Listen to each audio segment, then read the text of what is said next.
They called him Jesus. He came to love, heal and forgive. He lived and died to buy my pardon. An empty grave is there to prove my Savior lives.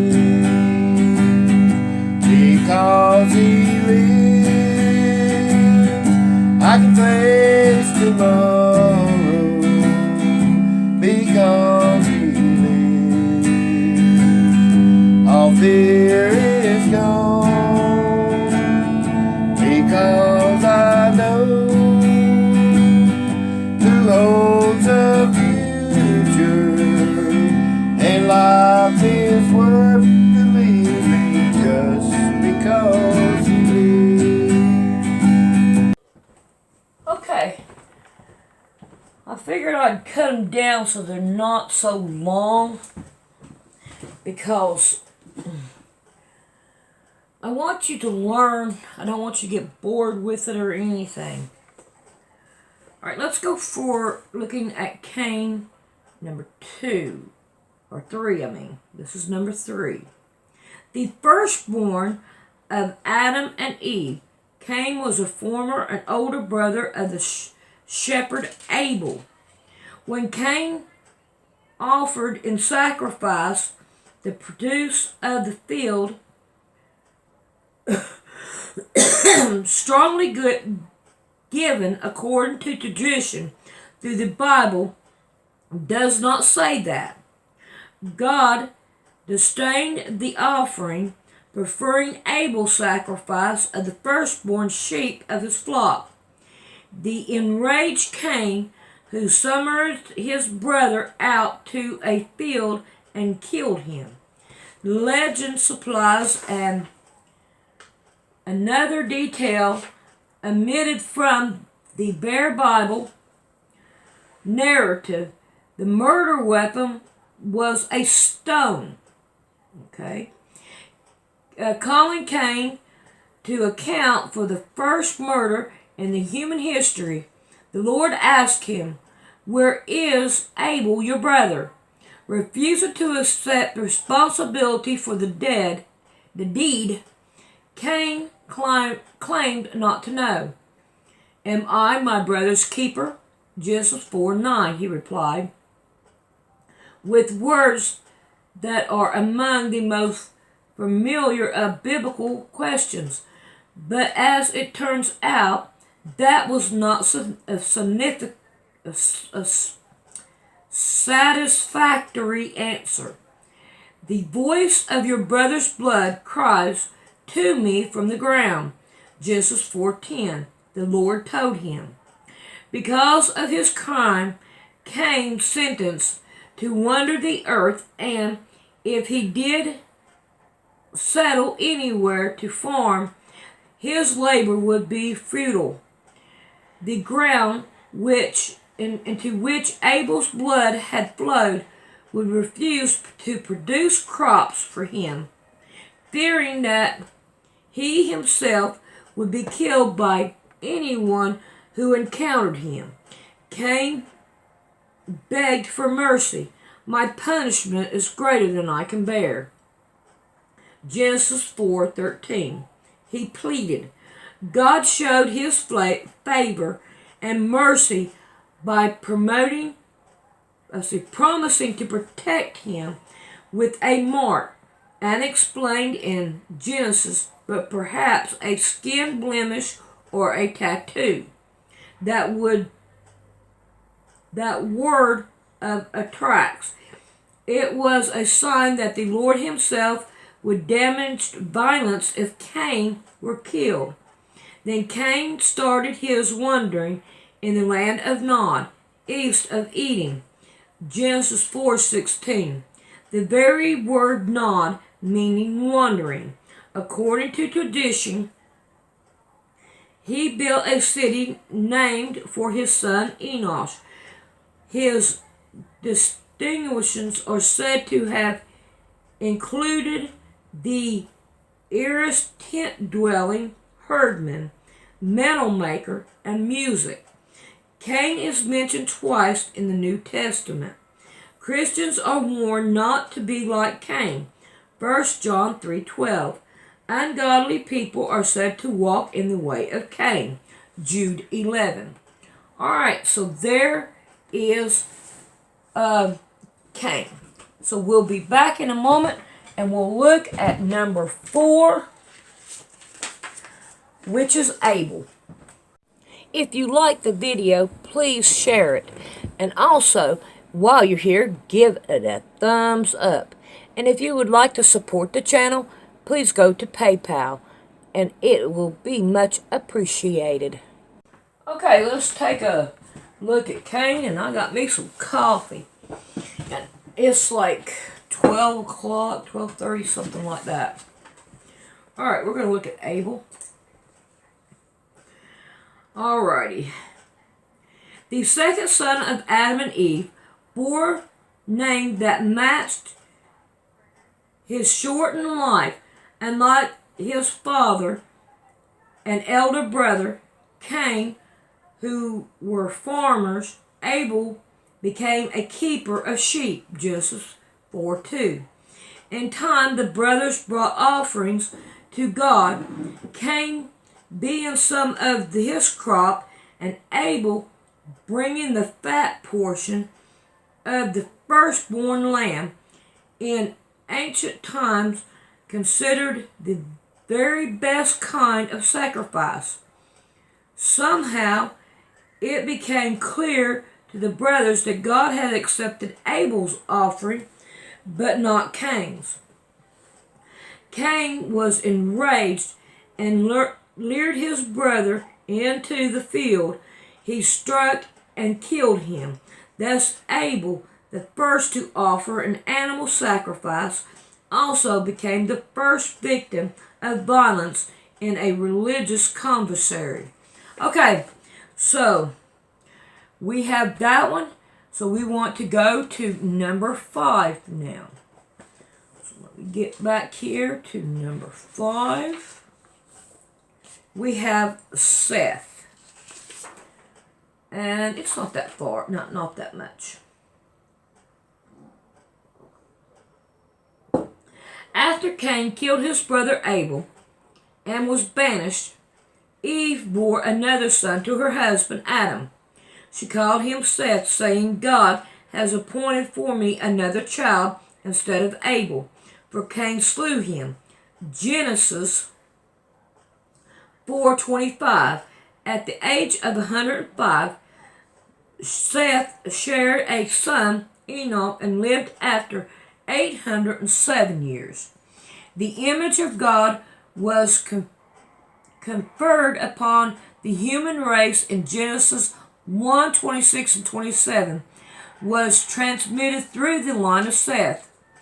His descendant Noah was the ancestor of all humanity after the flood. During the lifetime of Seth and Enoch, man began to call upon the name of the Lord. Okay, there's 5. Now let's go find number 6. Noah. And I would say that I am going to do a different video just on Noah, because it is this page, this page, this page, and this page, and this page. So we're going to skip to number 7, and I will do Noah coming up.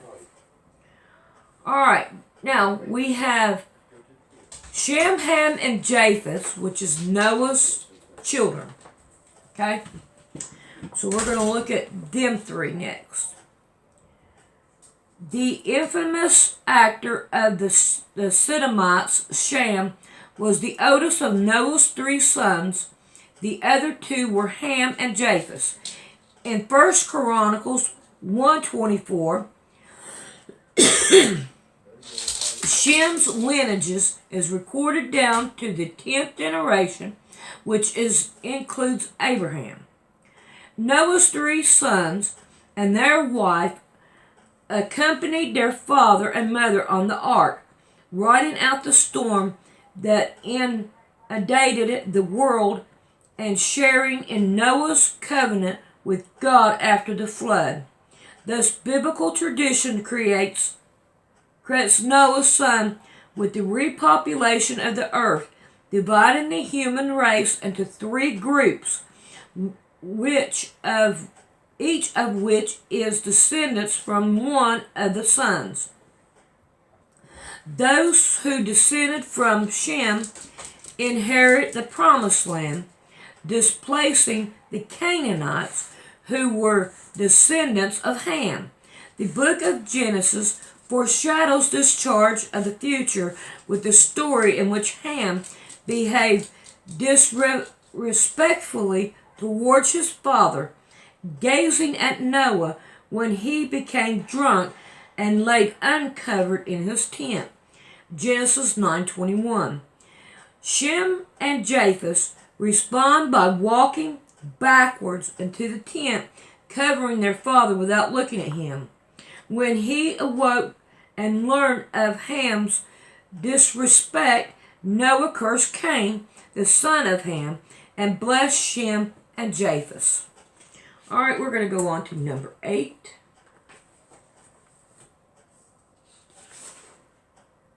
Ham. Although he is always listed between his 2 brothers, Shem and Japheth, Ham was apparently the youngest son of Noah. But 3 brothers and their wives accompanied their father on the ark after the flood waters receded. Noah planted a vineyard, and one day Ham came upon his father naked and intoxicated in the tent. He told his brothers of Noah's condition, and they carefully covered their father, walking backwards, so as not to see his body. Since Israelites' traditions prohibits viewing the naked of the parent. Now, I'm going to say right here, there is more to this, because if you remember through your childhood and your life, you accidentally, sometime or another, walked in on your parents. And that's all I'm going to say about that. When Noah recovered from his drunkenness and realized what had happened, he said, "Cursed be Canaan, a slave of slaves shall he be to his brothers." Genesis 9:25. Interpreters differ as to the reason why Noah cursed Canaan, who was one of Ham's sons, rather than him himself. However, in the Bible, it is not uncommon for the children to be punished for the sins of the parents. Now, that is a fact. Some of Canaan's descendants, the Gobelitzin, I don't know what that word is, in line apparently with Noah's prophecy, were told by Joseph, "Ye shall always be slaves, hewers of wood and drawers of water." Joshua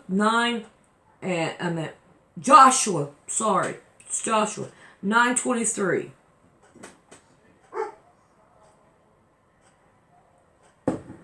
I'm getting tired. Ham's sons were crushed, Egypt, Put, and Canaan.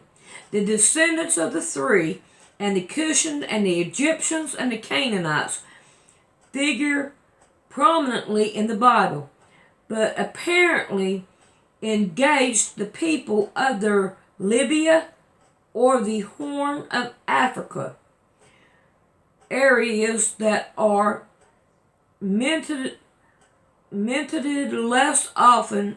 Okay, let's see if I can get this word out. Mentioned, there we go, less often in the scriptures. All right, now we are on number 9. So we're going to go look at number 9, and that is Japheth. In Genesis 5:32, And the three subjections passages, Japheth is listed as the last of Noah's three sons. However, some scholars consider him to be the second son, or according to his place in the table of nations, Genesis 10, 1 through 32. Even the first, along with his two brothers Shem and Ham, and their wives. Japheth and his wife escaped the flood on the ark Noah had built at the Lord's command. Afterwards, he and Shem covered their father's drunken nakedness, while Ham violated tradition by looking at him. For this considerate act, the two brothers received Noah's blessing, whereas the descendants of Ham were cursed. Japheth had 7 sons and 7 grandsons, was the ancestor of many nations. Although the descendant of Shem and Ham are mentioned throughout the Bible, Japheth's progeny, outside of the genealogy in Genesis 1 and First Chronicles appear mainly in the books of Isaiah and Ezekiel.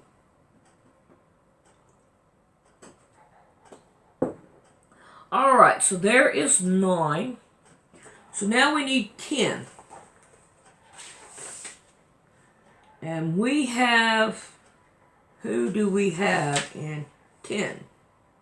Canaan. Okay, here we go. The son of Ham and the grandson of Noah. Canaan was the ancestor of the Canaanites, a loose grouping of people who provide troublesome to the Israelite during the period of settlement in the Promised Land. It was Ham who saw the nakedness of the drunken Noah, but Canaan who received the curse.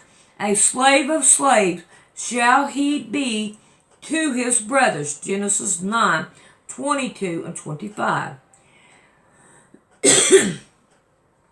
The curse seemed to have been realized when the Israelites put the Canaanites to forced labor. Judges 1 and 28. Among the descendants of Cain listed in Genesis 10:15 were Heth, the Hittite, and the Jebusites, a people who lived in the vicinity of Jerusalem. The Amorite people of the Philistines' hill country, and the Hittites, perhaps the Heretites or Huranians. Well, that right there is very, very cool to know. Alrighty, so we got 12 and 11. Okay, what I'm going to do now, let's see how big 11 is. Alright, Noah, okay, that's 6, that's not the one. Noah would be right here, and that is Nimrod. Is Nimrod on the other side? No. Alright, we're going to go ahead and do Nimrod. The grandson of Noah, Ham, Nimrod ruled the Mesopotamia after the flood, the first on earth to be a mighty man. Genesis 10 and 8. His kingdom was said to have stretched across what would later be Babylon and Assyria. Renowned as a hunter, he is also the tradition the first to eat meat and to make war. Nimrod was also said to have found the city of Babel, Itron, and Asab in Shur, Babylonia, and the city of Nineveh, Reboth, Kahah, and Rezin in Assyria, a country later referred to in the Bible as the name of Nimrod. Micah 5 and 6. Scholars have made numerous efforts to identify Nimrod, but there is no consensus. Can't say it. In traditional literature, Nimrod conceived the Tower of Babel that rabbis would later call the House of Nimrod. According to Japheth, Nimrod was a bald man and of great strength in hand, who thought to outsmart God by building a tower too high for rising waters to cause God to cease God, should have mind to drown and the world again. If he would have drowned the world, he got the rainbow up there to prove that he wouldn't drown the world again. Alright, now, right here in the corner, we have a little thing right here, and I'm going to give that a read. Tower of Babel. Scholars have long sought an historical precedent for the well-known story of Genesis 11 of the Tower of Babel. Most of them purpose the second millennium BC. Ziggurat pyramids of Mesopotamia was an inspiration indeed. So, according to this, maybe the pyramids are the Tower of Babel, and it isn't that picture that they show going round up. So that's interesting. Indeed, the land ashore where the tower was built has been identified as the Tigris-Euphrates Basin, site of the ancient city of Babylon. In the biblical account, the name Babel is given to the tower because the Lord, displeased with humanity's presumptuous that it would reach the heaven with the statues, confused their language. The word Babel in Hebrew means confused. Alrighty, so I'm going to take number 11 off. Now we have number 12. Let's see who that is. Pleg. Pleg was noble enough to show up as an ancestor in the family tree of both Abraham and Jesus. But what little the Bible says of the man leaves scholars perplexed. And descendant of Noah through his son Shem. Peleg lived to be 239, and in his days the earth was divided. Genesis 10:25. Some biblical commentators subscribe that this important event refers to the vision of human at the Tower of Babel, when God decided to confuse their language that they may not understand one another's speech. Genesis 11:7. And we're going to be getting into that. Yet others theorize that the division may refer to the separation of Peleg's family, who were perhaps builders of the canals for integration. His name is similar to the Ananakan word for canal. Hold on. Canal. There we go.